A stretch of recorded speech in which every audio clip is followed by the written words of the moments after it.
So worms like the moisture. So we'll see how this works. I'm going to layer fresh fruit and vegetable scraps. Scraps, yeah. Not regular kitchen. Not regular kitchen scraps, but fresh fruit and vegetable scraps. And then what goes on top of that? Another brown layer? Well, I'm going to do rabbit manure and fresh scraps, and then I'll put another layer of straw over that. So it's sort of like a lasagna method where you layer. Okay.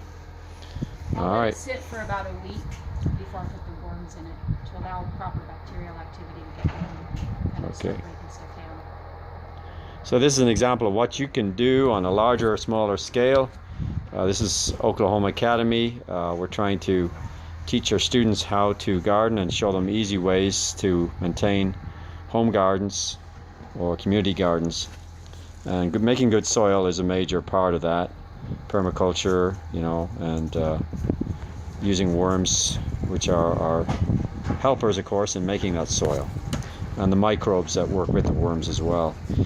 You said you were going to put some compost starter in there. What is that? It's a mix of bacteria and fungus that they use to... And where do you get that compost starter, or what sort of places would a person look up if they were looking for it? Buy it online. I'm not really sure where. And it's called compost starter, and it has some bacteria that's beneficial bacteria for the whole process. So we just put some apples on, and now we're getting ready to put the compost starter on. So you can get it in different forms. You can get it in liquid form. I guess this is a powder form. Huh? Then we're going to put a layer of rabbit manure, which is really good.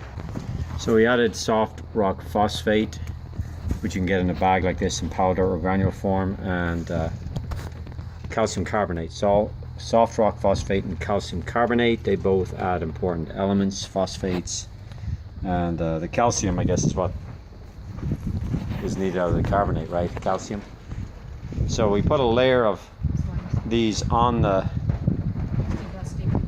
dusting on top of the apples, and we did put some compost starter. It was not necessary because it's just optional. We're putting a manure on there, and the manure will have the necessary bacteria that the compost starter will have. But if you have it, you can use it to add additional starter. So this is just some rabbit manure. You could use other types of manure. I guess if it was too hot, though, it would be bad for the worms, right? If it was horse manure, need to be partially composted. Rabbit manure, the nitrogen content is not as caustic, I guess, in whatever form it is. So anyway, we're ready now to put the rabbit manure on. You know, the amounts are fairly optional. You could use sand in place of the soft rock phosphate because worms have a gizzard like birds, and it helps them break up their food, basically. So after we've put a layer of fruit, and then and you can use any decomposing material. Fruit's going to break down quicker than some other vegetable matter. Put soft rock phosphate powder on there and some calcium carbonate, and then a layer of rabbit manure about 1 to 2 inches thick.